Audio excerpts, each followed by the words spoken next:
ham ikkita kishi ko'rasizlar. Rigovich bo'lganda u buzilayotganda ashak qizil voqealar bo'ladi. Mana birovni uyidagi birov devorni qo'yib yuborganda mana bu uyga devori u ham foydalanganda. Yonimizda ham uy bo'lyapti, bu yoqda biza quryapmiz, bu yoqda boshqa guruhga ishlayapmiz. Ichida bitta ham armaturasi bo'lmagan fundament tushadi.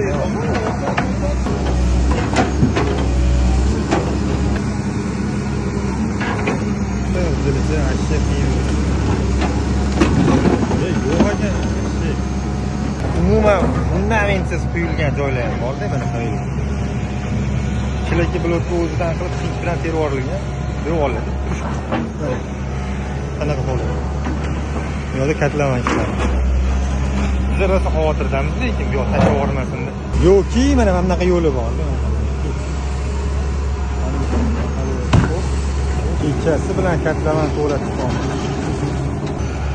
yo'lga chiqib ketgan turpolarni ham olib qo'ymasa, o'tgan ketgan ham suv yuradi.